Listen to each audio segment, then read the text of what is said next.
Renata Moreira sentou no banco da recepção do residencial Vila Serena e encostou a cabeça na parede.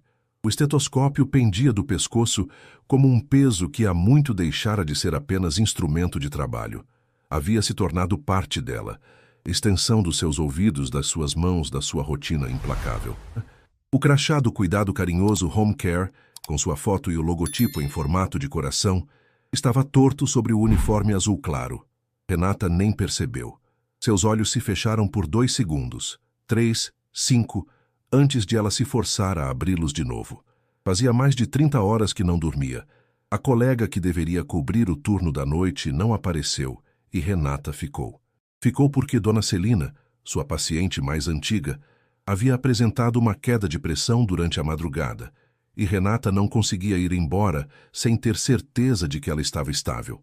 Ficou porque nenhuma outra profissional conhecia a dosagem exata do medicamento que Dona Celina tomava às 4 da manhã, misturado com suco de maçã porque a idosa não suportava o gosto amargo. Ficou porque, para Renata, cuidar não era um emprego. Era uma promessa silenciosa que fazia a cada paciente, uma promessa que carregava raízes profundas demais para explicar numa conversa rápida. Sônia Matos, a coordenadora do cuidado carinhoso, apareceu no corredor com um copo de café. Era uma mulher prática, de voz firme e olhar atento, que comandava a equipe de cuidadoras com uma mistura rara de exigência e carinho. Conhecia cada uma das suas profissionais pelo nome. Sabia quem tinha filho doente, quem estava estudando à noite, quem precisava de uma folga antes de desmoronar. Renata, você precisa ir para casa. Sônia colocou o café na mão dela. Já chamei a Patrícia para cobrir o resto do dia. A Dona Celina está estável. Você mesma verificou 3 vezes na última hora. Sônia se agachou diante dela. Olha para mim. Você está de pé há mais de 30 horas. Se não descansar, quem vai cuidar de você? Renata tomou um gole do café. Estava forte demais e doce demais, exatamente como Sônia sempre fazia. Eu sei. Já vou.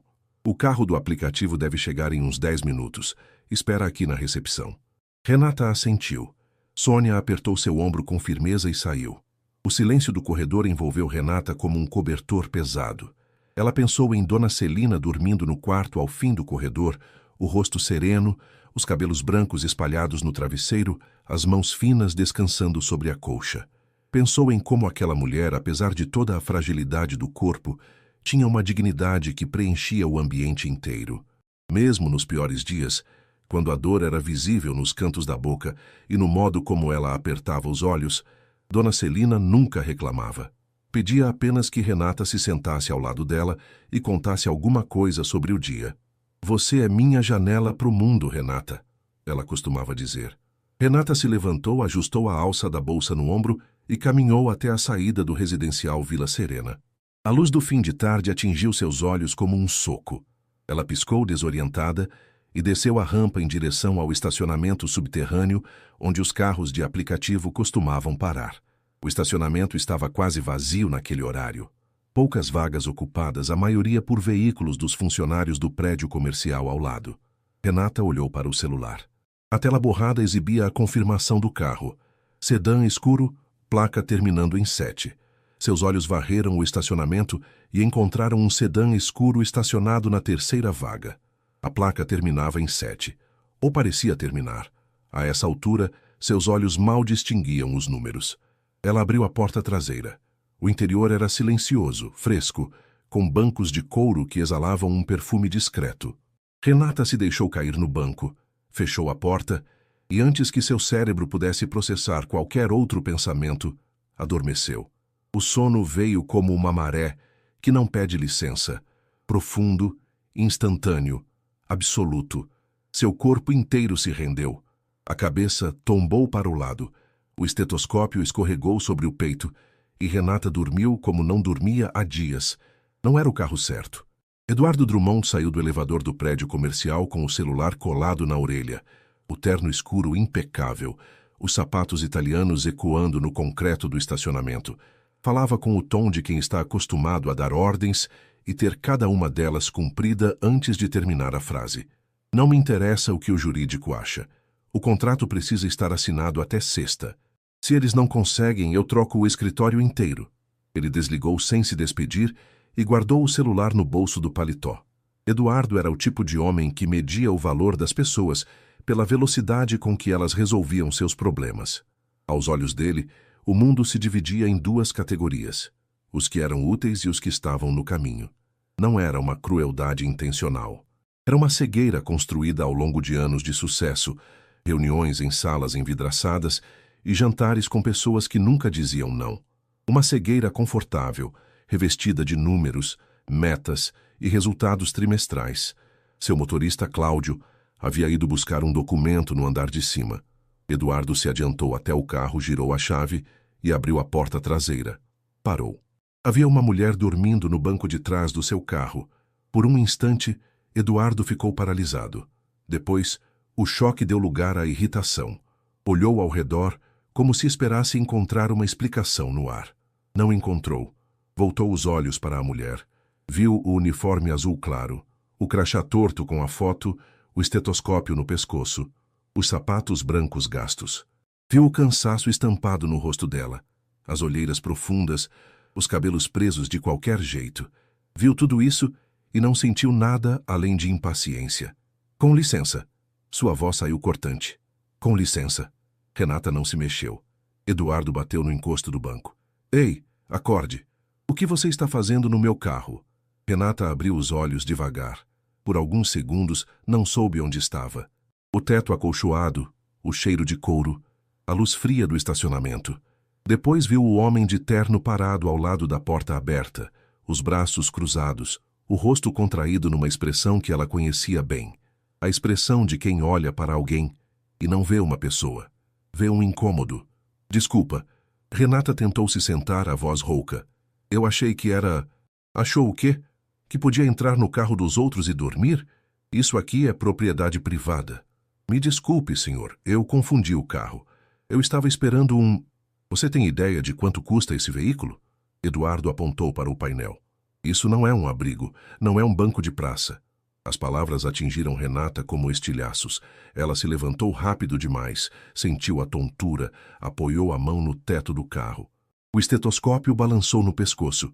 Eu sou cuidadora de idosos, senhor. Trabalho aqui ao lado, no residencial Vila Serena. Fiz um turno longo e confundi o veículo. Foi só isso. Eduardo olhou para o crachá dela. Leu as palavras Cuidado Carinhoso Home Care e o nome Renata Moreira, sem que nada daquilo significasse alguma coisa para ele. Era apenas mais uma funcionária de algum serviço que ele jamais precisaria usar. Mais uma pessoa que não fazia parte do seu mundo e que de alguma forma havia invadido o espaço dele. Olha, eu entendo que você está cansada, ou seja lá o que for, mas não é possível que alguém entre num veículo que não é seu e simplesmente durma. Isso não é normal. Não é normal trabalhar mais de 30 horas seguidas, senhor. As palavras saíram antes que Renata pudesse contê-las. Não era um confronto. Era a verdade escapando de um corpo exausto demais para filtrar. Eduardo estreitou os olhos. Esse é problema seu, não meu. O motorista Cláudio apareceu correndo, segurando uma pasta. Doutor Eduardo, desculpe a demora, Ele viu Renata ao lado do carro e parou. O que aconteceu? Aconteceu que essa pessoa resolveu usar o meu carro como dormitório. Eduardo ajeitou o paletó. Verifica se não sumiu nada do banco, por favor. A frase atravessou o ar como uma lâmina. Renata sentiu o rosto arder. Não de vergonha, de algo mais profundo, mais antigo. O tipo de dor que nasce quando alguém reduz toda a sua existência a uma suspeita. Não mexi em nada, senhor. A voz de Renata saiu firme apesar de tudo. E não precisa verificar. Eu não tenho interesse em nada que seja seu. Ela se virou e caminhou em direção à saída do estacionamento. As pernas tremiam. Não olhou para trás. Ouviu o motor do carro ligar atrás dela, as rodas girando no concreto, o sedã desaparecendo pela rampa. Renata parou sob a luz do poste, respirou fundo e ligou para o aplicativo novamente. Enquanto esperava, encostou-se num pilar de concreto e deixou as lágrimas escorrerem em silêncio. Não chorou pela humilhação. Chorou porque sabia que, se aquele homem pudesse ver o que ela fazia nas últimas 30 horas, se pudesse ver suas mãos trocando curativos com delicadeza cirúrgica, verificando sinais vitais, acalmando uma idosa que acordou assustada no meio da noite, Talvez ele não tivesse usado aquele tom, mas ele nunca veria. Pessoas como ele raramente olhavam para baixo. O carro do aplicativo chegou. Renata entrou, conferiu a placa e dormiu antes de chegar em casa. Renata morava num apartamento pequeno, no terceiro andar de um prédio sem elevador, num bairro onde o ônibus passava a cada 40 minutos. O apartamento tinha o essencial: uma cama, uma estante cheia de livros técnicos, uma cozinha com espaço apenas para uma pessoa e uma parede inteira coberta por um quadro de cortiça com anotações, escalas de plantão e cartões de pacientes. No centro do quadro, presa por um alfinete vermelho, havia uma foto antiga. Uma mulher sorrindo sentada numa cadeira de rodas, segurando um buquê de margaridas. Era a mãe de Renata. Ninguém que olhasse para aquele apartamento adivinharia que Renata havia sido uma das alunas mais brilhantes do curso de enfermagem da Faculdade Santa Helena, e sua monografia sobre protocolos de cuidado geriátrico humanizado havia sido publicada numa revista acadêmica antes mesmo da formatura. Que o Dr. Marcos Figueiredo, um dos geriatras mais respeitados da cidade, a considerava uma das profissionais mais competentes que já conhecera, que ela havia recebido convites para coordenar programas de treinamento em 2 instituições de referência e recusara ambos. Renata recusou porque anos antes sua mãe adoeceu. Uma condição degenerativa que exigiu cuidados constantes.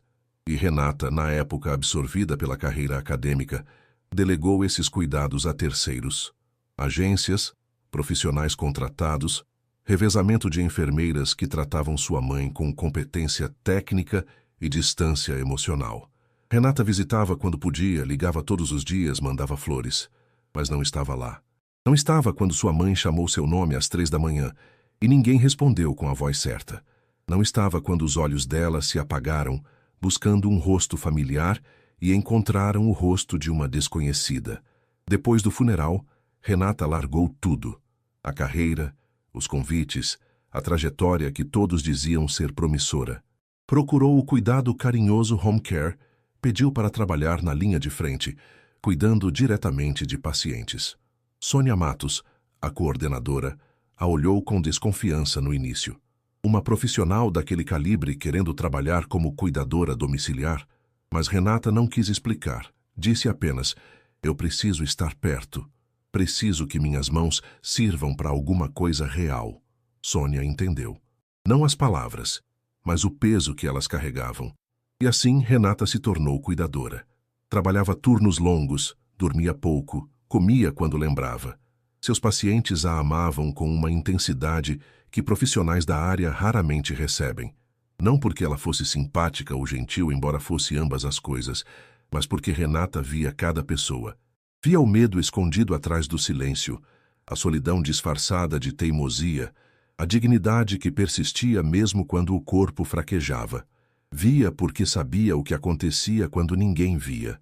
Dona Celina Drummond era sua paciente há mais tempo. Uma mulher que havia sido professora a vida inteira, que citava poemas de memória e que, mesmo nos dias mais difíceis, insistia em pentear o próprio cabelo. Celina tinha uma condição cardíaca que exigia monitoramento constante e uma fragilidade nos ossos que tornava cada movimento um cálculo de risco. Mas era lúcida, afiada e possuía o tipo de humor seco que fazia Renata rir em dias que ninguém mais conseguia. "Renata, você sabe qual é o problema das pessoas que têm muito dinheiro?" Celina perguntou certa manhã, enquanto Renata verificava sua pressão. "Não, dona Celina. Elas acham que podem comprar tempo, mas tempo não se compra. Tempo se gasta. E muita gente gasta o tempo todo comprando coisas e esquece de gastar tempo com pessoas." Renata sorriu. "A senhora está falando de alguém em particular?" Celina olhou pela janela. "Do meu filho, Eduardo." O nome saiu com um peso que não era raiva. Era saudade solidificada. "Faz muito tempo que ele não vem me ver. Manda gente. Manda dinheiro. Manda flores no Dia das Mães, mas não vem." Celina virou o rosto para Renata. "Você sabe o que é pior do que ficar sozinha? É saber que alguém poderia estar ali e escolheu não estar." Renata sentiu o peito apertar. Conhecia aquela dor. Conhecia do outro lado. "A senhora já tentou ligar para ele?" "Ligo. Ele atende rápido, Fala rápido, diz que está em reunião, sempre em reunião. Celina deu um sorriso triste. Às vezes eu acho que ele tem medo de vir aqui e me ver assim, velha, fraca, diferente da mulher que criou ele. A senhora não é fraca, dona Celina. Eu sei que não sou, mas ele não sabe. Naquela mesma semana, Beatriz apareceu para visitar a avó. Beatriz Drummond tinha a energia de quem ainda acredita que é possível consertar o que está quebrado. Era filha de Eduardo, mas parecia pertencer a outro planeta. Onde o pai era distância, ela era presença. Onde ele via números, ela via rostos. Estudava psicologia e fazia estágio numa clínica de reabilitação, o que, segundo Eduardo, era um hobby caro que não ia pagar as contas. Beatriz ignorava os comentários do pai com a mesma elegância com que sua avó ignorava a própria dor. Renata! Beatriz abraçou a cuidadora assim que entrou no quarto de Celina. Como ela está? Estável. Tivemos uma noite complicada, mas ela reagiu bem ao ajuste na medicação. Você ficou a noite inteira de novo? A colega não pôde vir. Beatriz segurou as mãos de Renata. Você faz mais do que qualquer pessoa que eu conheço. Meu pai paga uma fortuna para a empresa cuidar da vovó, mas é você que faz a diferença. Eu sei disso. É o meu trabalho, Beatriz. Não. Trabalho é o que os outros fazem. O que você faz é outra coisa. Celina, que fingia dormir para ouvir a conversa, abriu um olho. Ela tem razão, Renata. Você é a única que sabe que eu gosto do suco de maçã com o remédio das 4 da manhã. As 3 riram. E naquele riso breve, naquele quarto simples com flores na janela e um quadro de paisagem na parede, havia mais verdade do que em qualquer sala de reunião do mundo. O que Renata não sabia, o que nenhuma delas sabia, era que o homem que a humilhara no estacionamento dias atrás era o mesmo Eduardo Drummond cujo nome Celina pronunciava com saudade. O sobrenome estava no prontuário, mas Renata nunca fez a conexão. Para ela, Dona Celina era Dona Celina. O filho ausente era apenas uma sombra que causava dor à sua paciente. Não tinha rosto, não tinha voz, não tinha a imagem de um homem de terno mandando verificar se ela havia levado alguma coisa do banco do carro. A conexão viria, e quando viesse, mudaria tudo. Semanas depois, a rotina de Renata continuava a mesma. Turnos longos, café forte, o ônibus das 6 da manhã, o cheiro de desinfetante que ela já nem sentia mais. Dona Celina havia melhorado consideravelmente. Suas leituras de pressão estavam mais regulares, o apetite voltara, e ela até pediu para Renata levá-la ao jardim do residencial Vila Serena numa tarde de sol.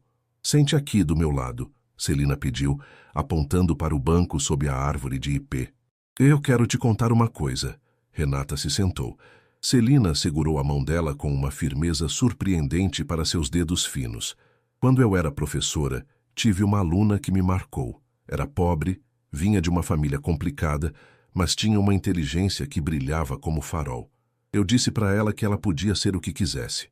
Sabe o que ela me respondeu? O quê? Ela disse, professora, eu já sou o que eu quero. Eu só preciso que alguém veja. Nunca esqueci essa frase. Renata engoliu em seco. É uma frase bonita. Não é só bonita, é verdadeira. Celina olhou nos olhos dela. Eu vejo você, Renata.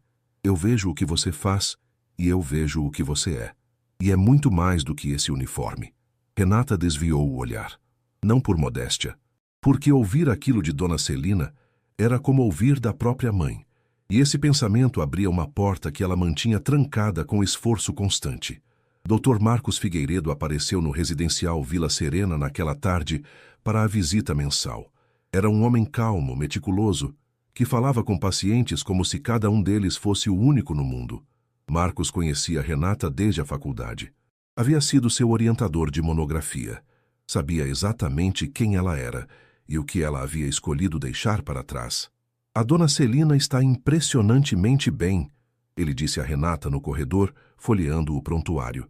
Esses números são melhores do que há 6 meses. O que você está fazendo diferente? Nada diferente, só estou prestando atenção. Marcos tirou os óculos e olhou para ela. Renata, eu respeito sua escolha. Sempre respeitei. Mas você sabe que esse tipo de resultado não é só prestar atenção. É conhecimento técnico aplicado com uma sensibilidade que eu não consigo ensinar nos meus cursos. Você desenvolveu um protocolo intuitivo de cuidado que qualquer instituição de referência pagaria para documentar. Marcos, a gente já teve essa conversa. E vamos ter de novo. Porque alguém com a sua formação e a sua capacidade deveria estar formando outros profissionais, não fazendo turnos de 30 horas por falta de pessoal. Eu estou onde eu preciso estar. Marcos guardou o prontuário. Eu sei. E é exatamente isso que me preocupa. Porque você está se consumindo, Renata. E os melhores profissionais que eu conheço são sempre os que se consomem primeiro. Renata não respondeu. Apertou o estetoscópio com as duas mãos e voltou para o quarto de Dona Celina. Na porta parou. Olhou para trás, para o corredor vazio onde Marcos ainda estava de pé, e disse: Marcos, eu sei o que você está tentando fazer. E eu agradeço. Mas eu não abandonei minha carreira, eu escolhi uma carreira diferente. E até que alguém me prove que cuidar de uma pessoa não é tão importante quanto escrever sobre como cuidar de uma pessoa, eu vou continuar aqui. Marcos abriu a boca para responder, mas Renata já havia entrado no quarto.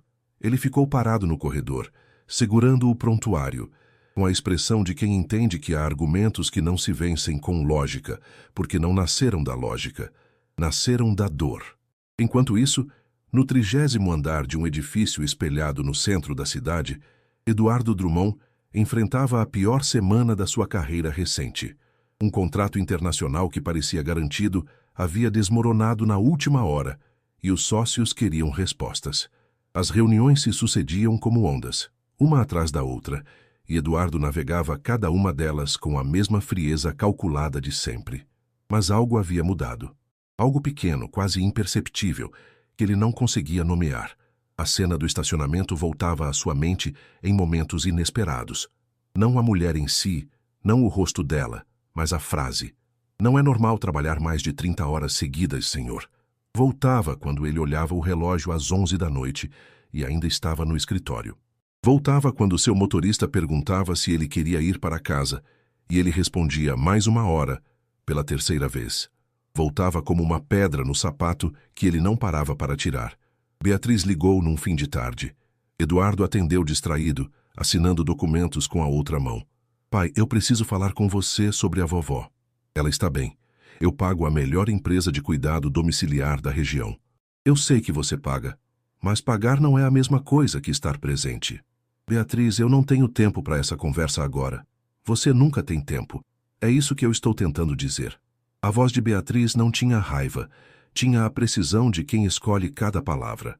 "A vovó pergunta por você todo dia." "Todo dia, pai. E todo dia eu invento uma desculpa diferente." Eduardo parou de assinar. "Eu vou visitá-la. Assim que essa fase de fechamentos passar." Essa fase nunca passa. Sempre tem outro fechamento, outro contrato, outra crise. E enquanto isso, a vovó envelhece. E você perde. Eduardo ficou em silêncio. Beatriz esperou. Depois disse, com uma suavidade que doeu mais do que qualquer grito: "Pai, eu não estou te cobrando por maldade. Estou te cobrando porque eu amo vocês dois. E vejo os dois sofrendo por uma distância que nenhum dos dois precisa manter." Eduardo desligou sem responder. Ficou olhando para a pilha de contratos e, pela primeira vez em muito tempo, os números pareceram menores do que eram. A mudança começou com uma ligação. Sônia Matos recebeu o telefonema numa manhã, enquanto organizava as escalas da semana no escritório do cuidado carinhoso. A voz do outro lado era de uma secretária eficiente, sem rodeios. "Estou ligando em nome do Sr. Eduardo Drummond. Ele gostaria de agendar uma reunião com a coordenação da empresa para discutir os cuidados da mãe dele, Celina Drummond." Sônia franziu a testa. Em todos os anos que a empresa cuidava de Dona Celina, o filho nunca havia entrado em contato diretamente. Todas as tratativas eram feitas por um escritório de advocacia que administrava as finanças da família. Pagamentos pontuais, relatórios trimestrais, zero envolvimento pessoal. "Claro, podemos agendar para esta semana. Amanhã às 9, no escritório do Sr. Drummond." Sônia anotou o endereço. Depois de desligar, ficou olhando para o papel com uma inquietação que não sabia explicar. Algo estava diferente. Em geral, quando famílias ricas procuravam a empresa fora do ciclo de relatórios, era para reclamar, ou para pedir mais, raramente para se envolver. Na manhã seguinte, Sônia vestiu seu melhor blazer e foi ao encontro de Eduardo Drummond. O prédio era exatamente como ela imaginava. Vidro, aço, recepcionistas que falavam em voz baixa, elevadores silenciosos. O escritório de Eduardo ficava no último andar, com janelas que mostravam a cidade inteira como se ela fosse uma maquete. Eduardo a recebeu de pé, sem sorriso, com aquela objetividade que as pessoas poderosas usam para economizar tempo. Senhora Matos, obrigado por vir, vou direto ao ponto. Minha filha me alertou que eu preciso me envolver mais nos cuidados da minha mãe. Quero um relatório detalhado sobre o estado atual dela, sobre a equipe que a atende e sobre o que pode ser melhorado. Sônia abriu a pasta que havia trazido. O estado da dona Celina é estável, Sr. Drummond. Na verdade, melhor do que estável. Nos últimos meses, todos os indicadores de saúde dela apresentaram melhora significativa. O Dr. Marcos Figueiredo, que é o geriatra responsável, pode confirmar. Melhora com a condição dela? Sim, e isso é notável. A profissional que cuida diretamente da sua mãe tem um cuidado excepcional. É a melhor que temos. Eduardo se inclinou na cadeira. Quem é essa profissional? Renata Moreira. Está com a dona Celina há mais tempo do que qualquer outra cuidadora que já tivemos. Sua mãe confia nela completamente. O nome não acendeu nenhuma memória em Eduardo. Renata Moreira era apenas um nome. Mais um numa lista de pessoas que faziam coisas que ele pagava sem prestar atenção. Quero conhecê-la. Quero visitar minha mãe e ver de perto como funciona o atendimento. Sônia conteve a surpresa. Será um prazer organizar isso, Sr. Drummond. Posso agendar para esta semana? Amanhã. Sônia saiu do prédio com uma sensação estranha no peito. Algo entre esperança e cautela. Ligou para Renata assim que entrou no carro.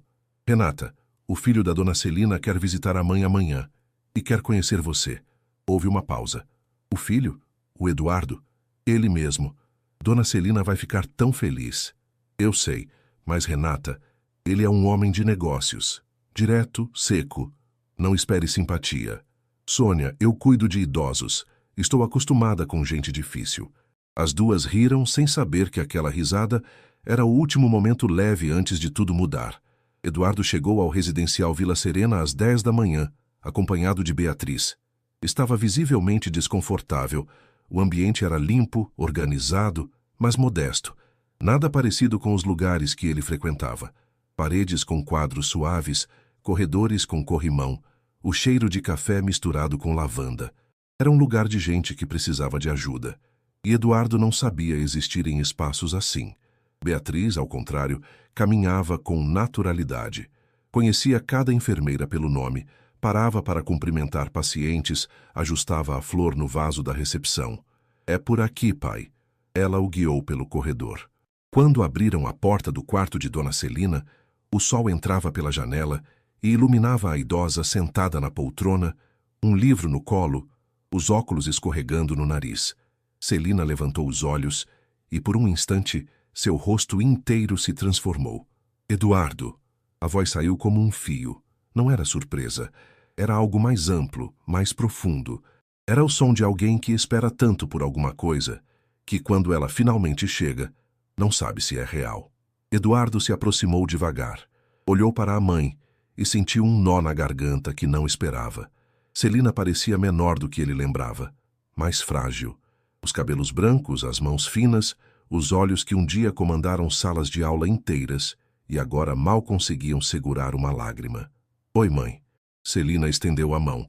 Eduardo segurou. E naquele toque, naquela pele fina sobre pele firme, os anos de ausência pesaram como concreto. Eduardo se sentou ao lado dela, sem saber o que dizer. Beatriz ficou na porta, os olhos brilhando. Você veio, Celina disse. Eu vim. Está tão bonito. Celina passou a mão pelo rosto dele. Tão parecido com o seu pai. Eduardo engoliu o nó. A senhora está bem, mãe? Estou. Graças a Deus e a Renata. Nesse exato momento, a porta se abriu e Renata entrou com uma bandeja. Trazia o suco de maçã das 10 horas, a medicação organizada em potinhos e o sorriso automático que reservava para suas entradas no quarto de dona Celina. Bom dia, dona Celina. Trouxe o... Ela parou. Eduardo se virou. Os dois se olharam. O reconhecimento foi instantâneo. Para Renata, aquele rosto era inconfundível. O terno era diferente. A postura um pouco menos rígida, mas os olhos eram os mesmos. Os mesmos olhos que a olharam como se ela fosse uma invasora, como se ela fosse nada. Para Eduardo, a conexão demorou 2 segundos a mais. Depois, veio. O uniforme azul claro, o crachá do cuidado carinhoso, o estetoscópio, a mulher que dormia no seu carro, a mulher que ele havia mandado verificar se tinha levado alguma coisa. A bandeja tremeu nas mãos de Renata. Ela a colocou na mesinha lateral com cuidado cirúrgico, como se cada movimento exigisse uma concentração sobre-humana. Renata, Dona Celina sorriu. Esse é o meu filho, Eduardo. Eduardo, essa é a Renata, a pessoa mais importante da minha vida neste momento. O silêncio que se seguiu tinha peso. Eduardo abriu a boca e nenhuma palavra saiu. Renata respirou fundo, endireitou os ombros e olhou para Dona Celina. Bom dia, Dona Celina. Trouxe a medicação das 10. Ela se aproximou da idosa, ignorando Eduardo com uma precisão que não era rude, era profissional. A pressão precisa ser verificada antes do suco. A senhora se importa? Claro que não, querida. Renata colocou o estetoscópio nos ouvidos e começou a verificar a pressão de Celina. Suas mãos estavam firmes, sua voz controlada, mas por dentro cada fibra do seu corpo vibrava com uma tempestade que ela não podia mostrar. Não ali, não diante de Dona Celina. Eduardo observou. Viu as mãos de Renata moverem-se com uma precisão que não era apenas treinamento, era algo mais. Viu como Celina relaxava ao toque dela, como o corpo inteiro da mãe se ajustava à presença daquela mulher, como se ela fosse uma extensão da própria segurança. Viu Renata anotar os números no prontuário sem hesitar, ajustar a dosagem do medicamento, oferecer o suco na temperatura exata. Viu tudo isso e lembrou das próprias palavras. Isso não é um abrigo. Não é um banco de praça. Beatriz, que havia percebido a tensão, se aproximou de Renata. Tudo bem? Renata assentiu sem olhar para ela. Tudo sob controle. Eduardo se levantou. Posso falar com você um momento? No corredor? Renata terminou de anotar os números, verificou que Dona Celina estava confortável e saiu do quarto. Beatriz ficou com a avó, mas seus olhos seguiram Renata até a porta. Havia algo no modo como Renata se moveu, uma rigidez nos ombros, uma precisão excessiva nos gestos, que fez Beatriz perceber que algo estava errado. Ela conhecia Renata o suficiente para saber que aquela mulher nunca deixava a atenção aparecer diante de uma paciente. Se estava aparecendo era porque a tensão era grande demais para esconder. No corredor, Eduardo estava parado com as mãos nos bolsos. A postura de quem não sabe onde colocar o corpo. Você é a cuidadora da minha mãe, ele disse. Não era uma pergunta. Sou. E a mulher do estacionamento. Sou. Eduardo passou a mão pelo rosto. Eu não sabia. Não mudaria nada se soubesse, Sr. Drummond. A senhora que dormiu no banco do seu carro e a profissional que cuida da sua mãe são a mesma pessoa. E essa pessoa merecia respeito nas duas situações. A frase atingiu Eduardo como um espelho colocado diante do rosto sem aviso. Ele não respondeu. Renata voltou para o quarto de Dona Celina. As semanas seguintes foram difíceis de uma maneira que nenhum dos dois poderia ter previsto. Eduardo começou a visitar a mãe com regularidade, às vezes sozinho, às vezes com Beatriz, e a cada visita era impossível evitar Renata. Ela estava sempre lá, não por obrigação, não pelo salário que mal cobria o aluguel. Estava porque Dona Celina precisava dela, e Renata não sabia existir onde não era necessária. Eduardo observava em silêncio. Via Renata conversar com a mãe sobre livros que ele nem sabia que Celina ainda lia. Via Renata ajustar o travesseiro com uma delicadeza que parecia coreografada. Via Renata perceber, antes de qualquer alarme ou aparelho, que Celina estava com desconforto, simplesmente pelo modo como ela mexia os dedos.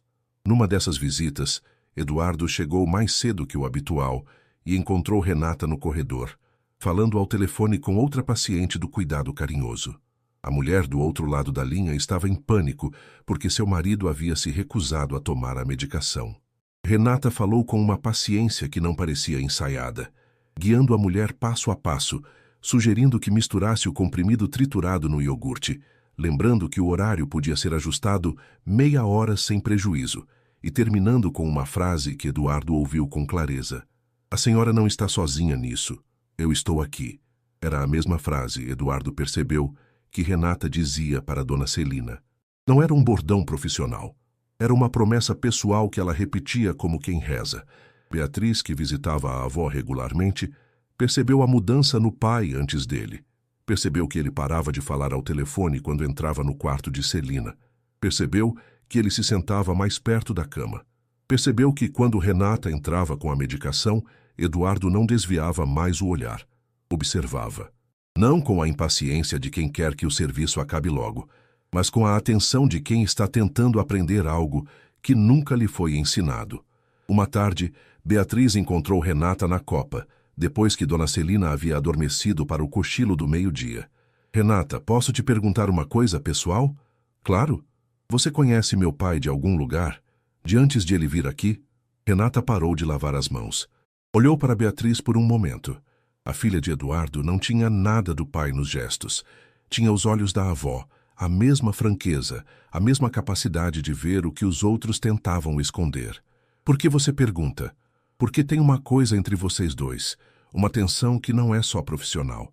Ele te olha como quem deve alguma coisa, e você o olha como quem não esqueceu. Renata respirou fundo. Beatriz merecia a verdade. Houve um incidente. Antes de seu pai começar a visitar a sua avó. Não foi nada grave, mas foi desrespeitoso. E sim, eu não esqueci. Beatriz ficou em silêncio por um instante. Ele te tratou mal. Ele me tratou como alguém que não existia. Beatriz fechou os olhos. Quando abriu, havia uma tristeza antiga ali. A tristeza de quem conhece o pai o suficiente para saber que a história era verdadeira.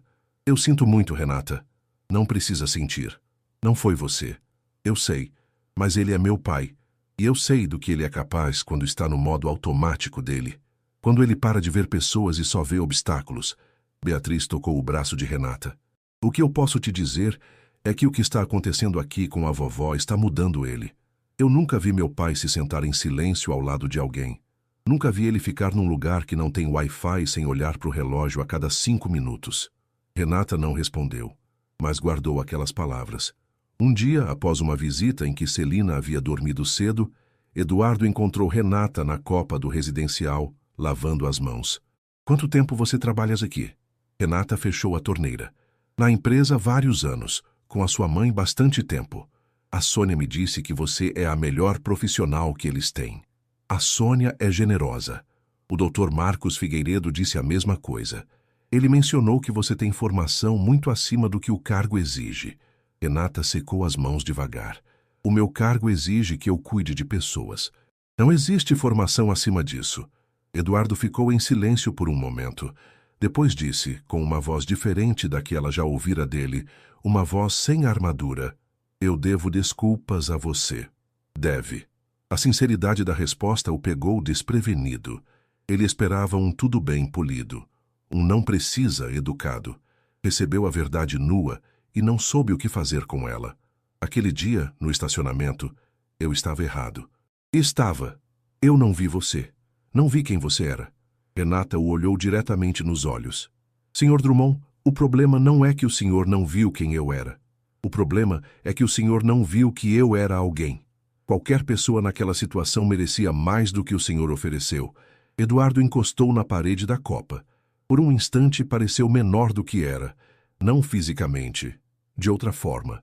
Como se as camadas de poder e controle que o revestiam tivessem sido retiradas uma a uma, e restasse apenas um homem que errou e sabia disso. Você tem razão. Renata não suavizou a expressão, mas assentiu.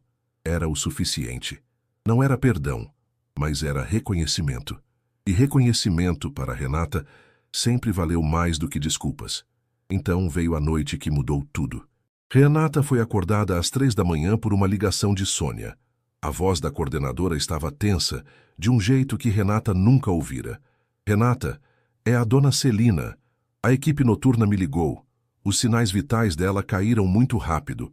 O Dr. Marcos já está a caminho, mas ele pediu que você fosse também. Disse que você é a única que conhece o histórico completo. Renata já estava vestindo o uniforme antes de Sônia terminar a frase. Chamou um carro pelo aplicativo e atravessou a cidade na escuridão, o coração batendo num ritmo que ela tentava controlar com respirações profundas. Não conseguia. Dona Celina não era apenas uma paciente. Era a mulher que disse "eu vejo você" quando o mundo inteiro olhava para o outro lado. Era a professora que nunca parou de ensinar, mesmo quando o corpo pediu para parar. Era a mão que segurava a sua nas tardes de sol sob o ipê. No carro, Renata olhou para as próprias mãos. Estavam trêmulas. Ela as apertou uma contra a outra até pararem. Não podia se permitir tremer. Não agora. Quando chegou ao residencial Vila Serena, o corredor estava iluminado e silencioso, daquele silêncio específico que hospitais e clínicas têm nas madrugadas. Um silêncio que não é paz, é espera. A equipe noturna havia seguido o protocolo. O Dr. Marcos Figueiredo já estava no quarto, o rosto sério, o estetoscópio no pescoço. Renata, que bom, Marcos falou rápido. Episódio de arritmia severa seguido de queda de pressão. Estabilizei com medicação intravenosa, mas precisamos monitorar de hora em hora. Preciso que você assuma o acompanhamento direto. Já estou aqui. Renata se posicionou ao lado da cama. Dona Celina estava pálida, os olhos fechados, a respiração rasa. As máquinas ao redor emitiam sons regulares, mas Renata não confiava apenas nas máquinas. Colocou o estetoscópio nos ouvidos e ouviu. Ouviu o coração de Celina como quem ouve uma música que conhece de cor e percebe uma nota fora do lugar. Ajustou a posição do travesseiro, elevou levemente a cabeceira, verificou o acesso venoso. Marcos, a saturação dela responde melhor com a cabeceira a 30 graus. Eu percebi isso em episódios anteriores. Marcos assentiu. É exatamente esse tipo de conhecimento que nenhum prontuário registra. Faz a diferença, Renata. Eduardo chegou 40 minutos depois, ainda com a camisa do pijama sob o paletó, o cabelo desarrumado, a expressão de quem foi arrancado de um mundo onde ele tinha controle e jogado num onde não tinha nenhum. Beatriz veio logo atrás, os olhos inchados. Como ela está? Eduardo perguntou a Marcos. Estável por enquanto. Mas as próximas horas são decisivas. A Renata está fazendo o monitoramento direto. Eduardo olhou para dentro do quarto. Viu Renata sentada ao lado da cama da mãe, segurando a mão de Celina com uma das mãos e anotando números no prontuário com a outra. Viu a concentração absoluta no rosto dela, a precisão nos gestos, a calma que não era frieza, era domínio. E viu algo que o atingiu com uma força que ele não esperava. Viu a mesma mulher que dormia exausta no banco do seu carro porque havia dado tudo de si por pacientes como a mãe dele. As horas passaram lentas. Renata não saiu do lado de Celina.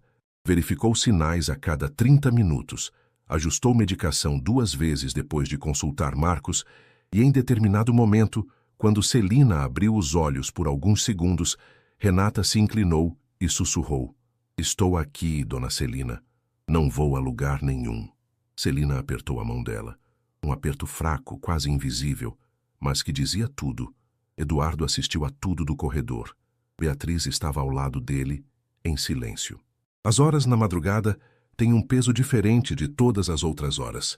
São horas onde as mentiras que contamos a nós mesmos perdem a força, onde as justificativas que usamos durante o dia se dissolvem como névoa. Eduardo olhava para o quarto da mãe através da porta entreaberta e via Renata realizar cada procedimento com uma dedicação que ele jamais havia testemunhado em nenhum dos profissionais que contratava com salários astronômicos. Via uma mulher que ganhava uma fração do que sua secretária recebia e que estava ali às 4 da manhã, monitorando cada batida do coração de uma pessoa que não era sua mãe, que não era sua obrigação, que não era nada além de um trabalho que ela poderia ter abandonado semanas atrás quando ele a humilhou. E não abandonou. Ficou. Esse pensamento pesou em Eduardo como nenhum balanço trimestral jamais pesara. Num certo momento, Beatriz disse baixinho, "Agora você vê, pai." Eduardo não respondeu. Mas pela primeira vez, Beatriz viu algo que nunca havia visto no rosto do pai. Não era medo. Não era culpa. Era o olhar de alguém que finalmente entende o tamanho do que não enxergou. Ao amanhecer, Dona Celina havia estabilizado. Os números estavam dentro da faixa que Marcos considerava segura, e a cor começou a voltar ao rosto dela. Renata permaneceu ao lado, até ter certeza absoluta de que o perigo havia passado. Só então se permitiu sair do quarto. No corredor, encontrou Eduardo sentado num banco, a cabeça entre as mãos. Ele levantou o olhar quando ouviu os passos dela. Ela vai ficar bem? A voz dele estava despida de qualquer autoridade. Era a voz de um filho. Vai, o episódio foi sério, mas ela respondeu ao tratamento. Vou ficar monitorando. Você já está aqui há horas. Não dormiu. Eu sei. Eduardo se levantou. Renata, eu preciso te dizer uma coisa. Ele engoliu em seco. Eu passei a vida inteira acreditando que o valor das pessoas se mede pelo que elas produzem, pelos resultados, pelos números. E olhando para você esta noite, cuidando da minha mãe como se ela fosse sua, eu percebi que eu não entendo nada, que eu não sei medir o que realmente importa. Renata ouviu. Não interrompeu. Deixou que ele falasse. Naquela noite no estacionamento, eu olhei para você e vi uma cuidadora cansada que entrou no carro errado. Não vi a pessoa que mantém minha mãe viva. Não vi a profissional que o Marcos chama de excepcional. Não vi nada. E isso diz mais sobre mim do que sobre você. Renata sentiu os olhos arderem, mas não deixou as lágrimas caírem. Não ainda. Senhor Drummond, eu aceito o que o senhor está dizendo, mas preciso que saiba de uma coisa. Ela respirou fundo. Nos últimos dias eu pensei seriamente em pedir para trocar de paciente, em deixar os cuidados da dona Celina para outra profissional, porque toda vez que eu entro naquele quarto e vejo o senhor sentado ali, eu lembro do estacionamento. Lembro da sua voz pedindo para verificar se eu havia levado alguma coisa. E é difícil, Sr. Drummond. É difícil cuidar de alguém que a gente ama quando existe alguém ao lado que nos fez sentir que não valemos nada. O corredor ficou em silêncio. O tipo de silêncio que tem forma e peso. Mas eu não vou sair, Renata continuou. Não porque eu perdoei o senhor, mas porque a dona Celina precisa de mim. E eu fiz uma promessa a mim mesma de que nunca mais ia deixar uma pessoa que precisa de mim ficar sem alguém presente. Essa promessa é maior do que qualquer coisa que o senhor me disse naquele estacionamento. Eduardo não tentou se justificar. Não ofereceu dinheiro, não ofereceu compensação. Apenas assentiu com os olhos brilhando e disse, obrigado, por ficar. Renata assentiu e voltou para o quarto de dona Celina. Terminou o turno em silêncio, fez todas as anotações no prontuário, verificou a medicação da noite e saiu do residencial Vila Serena, com o corpo inteiro formigando de uma exaustão que não era física.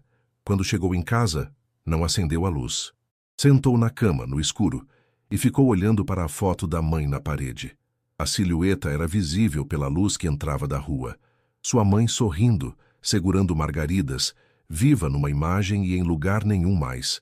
Renata pegou o telefone, abriu os contatos. Encontrou o número de Sônia. Os dedos pairaram sobre a tela. Uma ligação, uma frase. Sônia, eu preciso trocar de paciente.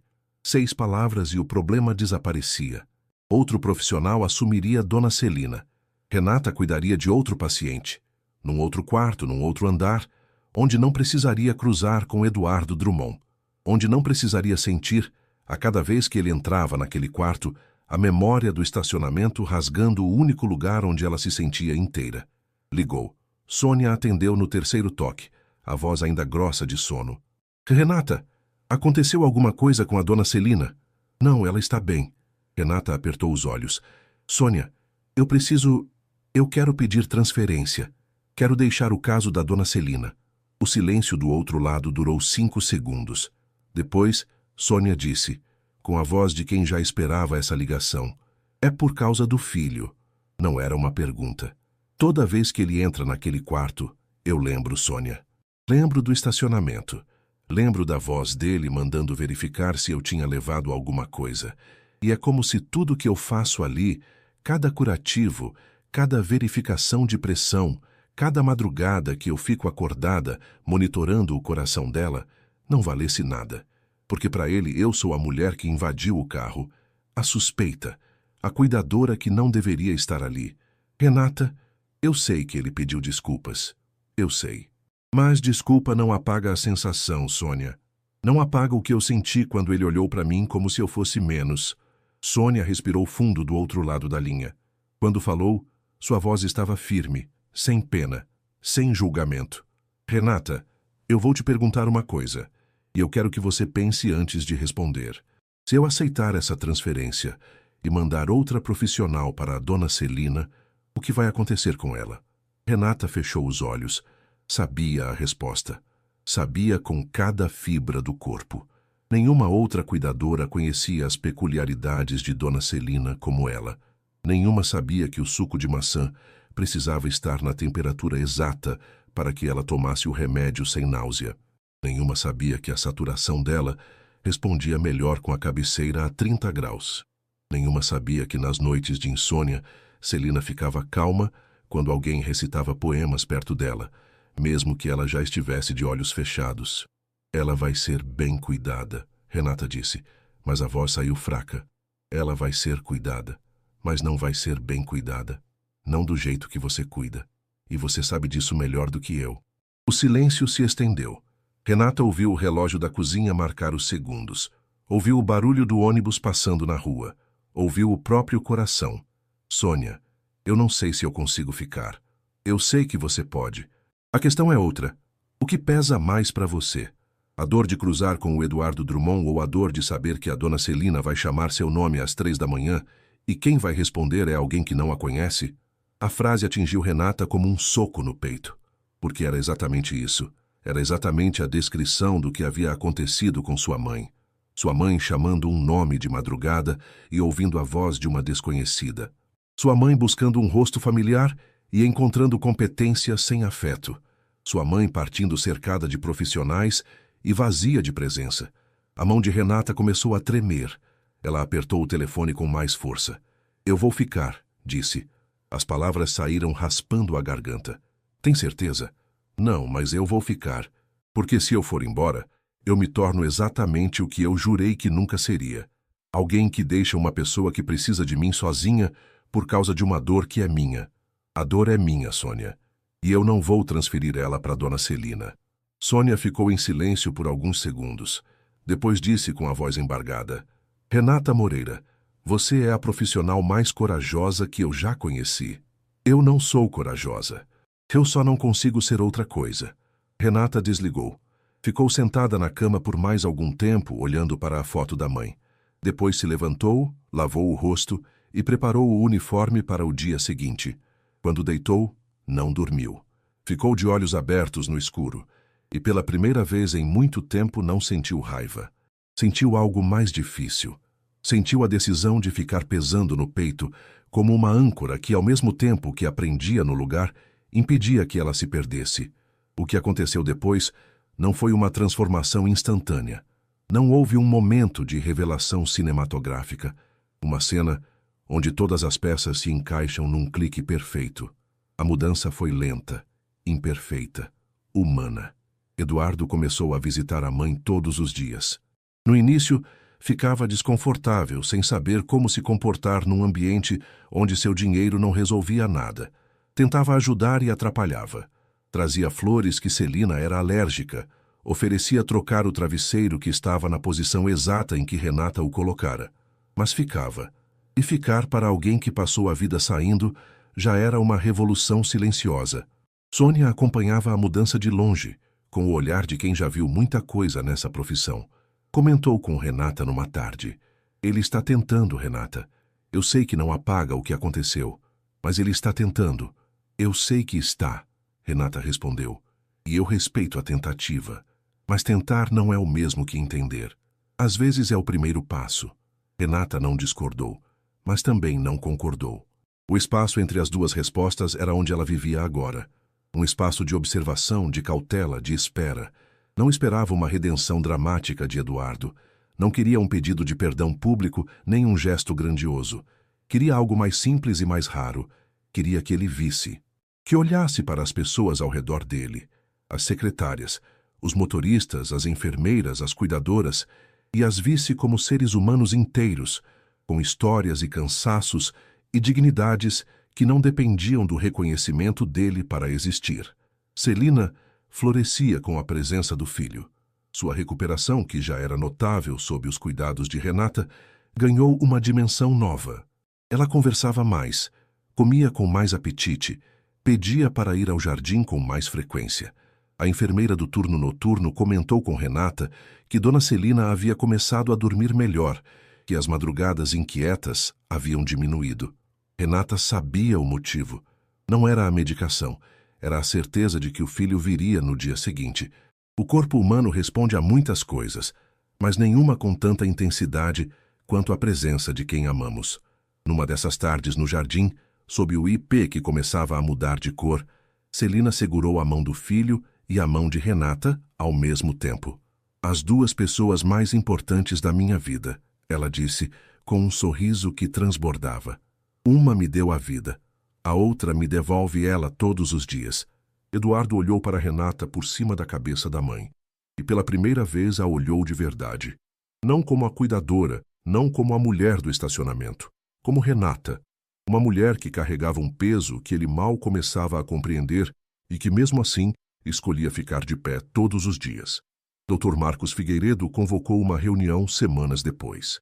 Não no consultório, mas no residencial Vila Serena, com Eduardo, Beatriz, Sônia e Renata presentes. Havia uma formalidade no ar que ninguém entendia completamente. Eu pedi essa reunião porque tenho uma proposta. Marcos cruzou as mãos sobre a mesa. Como todos sabem, a recuperação da dona Celina tem sido extraordinária, e isso se deve, em grande parte, ao trabalho da Renata. Ele olhou para ela. Renata, eu sei que você não quer ouvir isso, mas vou dizer mesmo assim. O protocolo de cuidado que você desenvolveu para a dona Celina, baseado na sua formação e na sua experiência, é algo que precisa ser documentado e replicado. Eu já vi muita coisa na minha carreira, mas nunca vi uma profissional conseguir resultados assim com cuidado individualizado. Renata abriu a boca para protestar, mas Marcos levantou a mão. Deixa eu terminar. Eu conversei com a diretoria da instituição Margarida Alves, que é referência em cuidado geriátrico. Eles estão dispostos a financiar um programa piloto de capacitação baseado na sua metodologia. Você coordenaria o programa, formaria outros profissionais. Não sairia da linha de frente, mas multiplicaria o que você faz. O silêncio na sala era de um tipo raro. O tipo que antecede mudanças de verdade. Sônia sorriu, os olhos brilhando. Beatriz apertou a mão de Renata sob a mesa. Eduardo olhava para Renata com uma expressão que ela não conhecia no rosto dele. Não era pena, não era admiração distante, era respeito. O tipo de respeito que nasce quando alguém entende que subestimou completamente outra pessoa e sabe que não há como desfazer isso, apenas seguir adiante fazendo diferente. Renata ficou em silêncio por um tempo que pareceu longo. Olhou para as próprias mãos. Mãos que trocavam curativos, verificavam sinais, seguravam mãos trêmulas às 3 da manhã.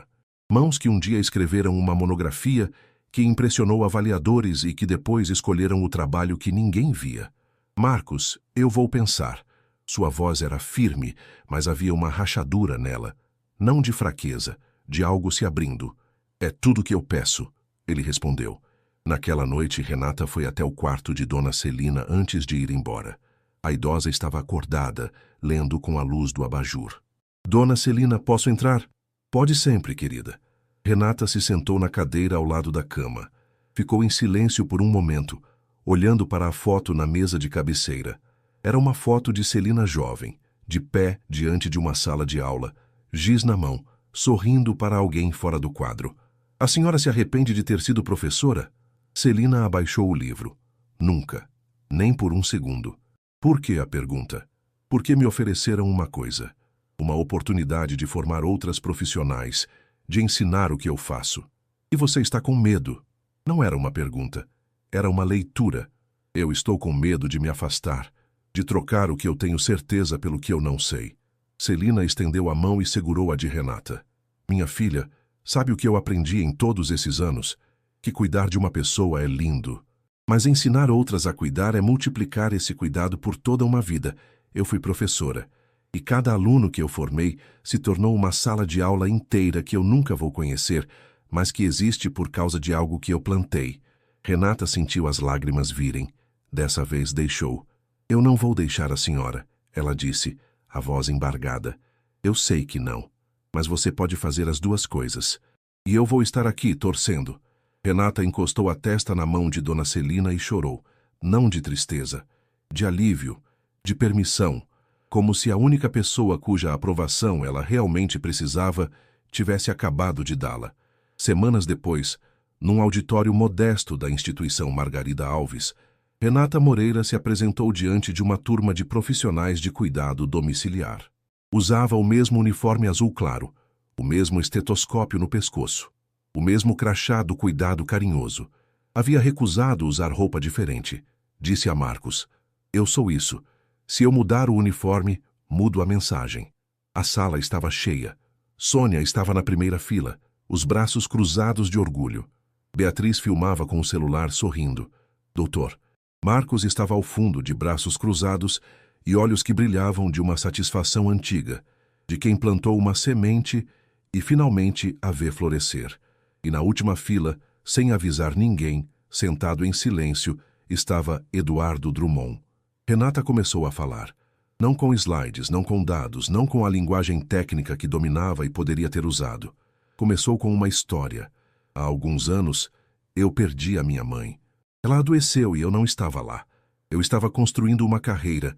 Estava em reuniões, em congressos, em lugares que me pareciam importantes. E enquanto eu estava nesses lugares, minha mãe estava num quarto, sendo cuidada por pessoas competentes que não a conheciam, que não sabiam que ela gostava de suco de maçã com o remédio amargo, que não sabiam que ela ficava mais calma quando alguém segurava a mão dela do lado esquerdo, porque era o lado do coração. Minha mãe partiu sendo cuidada, mas não sendo vista, e eu prometi a mim mesma que nunca mais ia deixar isso acontecer com ninguém. A sala estava em silêncio absoluto. Algumas profissionais na plateia abaixaram os olhos, reconhecendo na história de Renata fragmentos das próprias jornadas, das próprias perdas, das próprias decisões de estar ali. Cuidar não é um procedimento, é uma presença. E presença não se ensina com manual. Se ensina com exemplo, com prática e com a disposição de olhar para uma pessoa e ver tudo que ela é, não apenas a doença que ela tem. Renata fez uma pausa. Olhou para a sala inteira antes de continuar. Muitas de vocês trabalham turnos longos. Muitas de vocês são invisíveis para as famílias dos pacientes. Muitas de vocês já entraram num quarto e sentiram que eram apenas um par de mãos cumprindo uma função. Eu conheço esse sentimento. E o que eu quero dizer para vocês hoje é que cada vez que vocês seguram a mão de um paciente às 3 da manhã, cada vez que vocês percebem uma mudança na respiração antes que qualquer aparelho acuse, cada vez que vocês ajustam um travesseiro porque sabem que aquela pessoa dorme melhor de um lado do que do outro, vocês estão fazendo a coisa mais importante que um ser humano pode fazer por outro. Vocês estão vendo alguém que o resto do mundo escolheu não ver. Na primeira fila, Sônia enxugou os olhos sem disfarçar.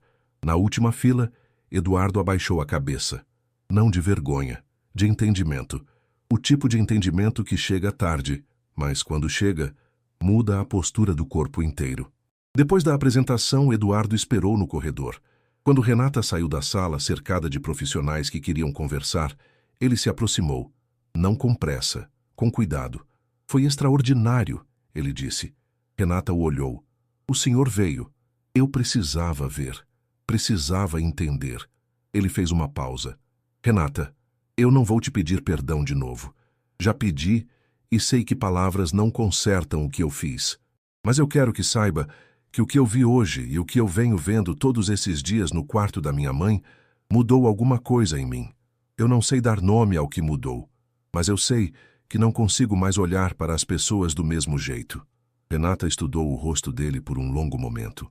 Não procurava sinceridade, procurava consistência, e encontrou algo que a surpreendeu. Encontrou um homem que estava tentando. Não performando, tentando de verdade, com o desajeitamento de quem está aprendendo uma linguagem inteiramente nova. "Sabe o que a sua mãe me disse outro dia?" Renata falou.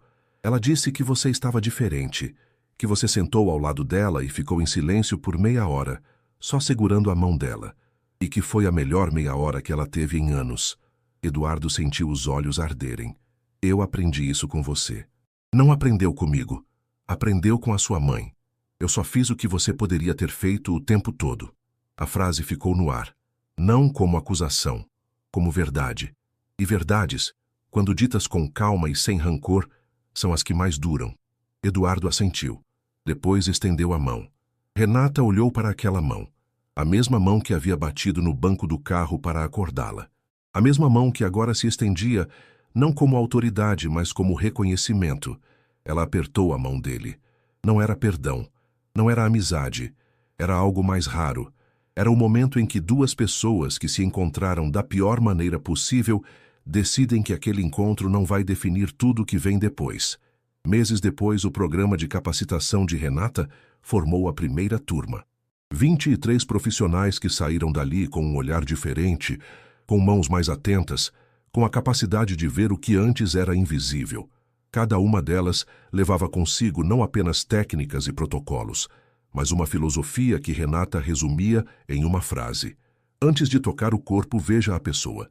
Sônia incorporou a metodologia ao cuidado carinhoso home care, e a empresa se tornou referência na região. Outras instituições começaram a procurar o programa, e Renata se viu fazendo algo que nunca havia planejado: palestrando, escrevendo material de treinamento, orientando profissionais mais jovens que chegavam com os mesmos olhos cansados e as mesmas mãos dispostas que ela tivera no início. Dr. Marcos publicou um artigo acadêmico sobre o protocolo, com o nome de Renata como coautora. A monografia esquecida numa gaveta voltou a ser citada. Colegas de faculdade que haviam perdido contato com Renata começaram a ligar, surpresos e curiosos. Uma delas disse: "Eu pensei que você tinha desistido da profissão." Renata respondeu: "Eu não desisti. Eu escolhi outro caminho para o mesmo lugar." Eduardo, por sua parte, fez algo que surpreendeu até Beatriz. Criou dentro da sua empresa um fundo de apoio a programas de cuidado domiciliar. Não foi um gesto publicitário.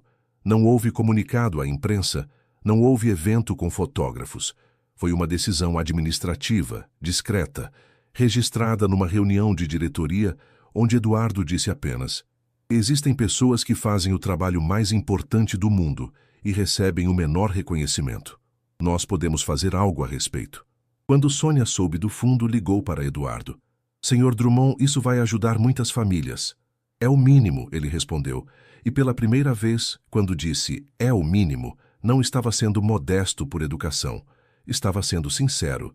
Dona Celina continuava no residencial Vila Serena, mais forte, mais lúcida, mais presente. Eduardo a visitava 3 vezes por semana, sem secretária, sem motorista, sem pressa. Às vezes levava o jantar, às vezes levava apenas a presença. E Celina, que havia passado tanto tempo olhando pela janela esperando alguém que não vinha, agora olhava pela janela apenas porque gostava da vista. Beatriz começou a estagiar no programa de Renata, unindo a psicologia que estudava com o cuidado geriátrico que via de perto. As duas desenvolveram uma cumplicidade de quem compartilha uma missão que vai além de qualquer diferença de origem. Beatriz trouxe para o programa um olhar que Renata não tinha, o olhar de quem entende o lado emocional das famílias, o peso da culpa, a dificuldade de estar presente quando a vida puxa para todos os lados. Juntas, criaram um módulo de acolhimento familiar que se tornou uma das partes mais valorizadas do treinamento. Numa tarde de sol, Renata estava no jardim do residencial Vila Serena, sentada no banco sob o IP, organizando fichas de pacientes. O estetoscópio no pescoço, o crachá no peito, o uniforme azul claro de sempre. Eduardo apareceu na entrada do jardim, carregando um pacote. "Isso é para você." Ele entregou o pacote a Renata. Ela abriu. Dentro havia uma placa simples de madeira com uma inscrição gravada: Programa Renata Moreira de Cuidado Humanizado. Porque ver uma pessoa é o primeiro passo para cuidar dela. Renata leu as palavras 2 vezes, 3 vezes. Depois olhou para Eduardo. "Quem fez isso?" "A minha mãe pediu. Eu só providenciei." Renata apertou a placa contra o peito. Pensou na mãe que perdeu. Pensou em Dona Celina. Pensou nas mãos que escolheu usar para cuidar, em vez de construir uma carreira que o mundo considerava maior. Pensou no estacionamento, no banco do carro, no homem que a olhou sem ver, e pensou em como, às vezes, a vida coloca as pessoas no carro errado para que elas cheguem exatamente onde precisam estar. Dona Celina apareceu na porta do jardim, empurrada na cadeira de rodas por Beatriz. Sônia vinha logo atrás, com Dr. Marcos. Os 5 se reuniram sob o IP, e Celina pediu para segurar a placa.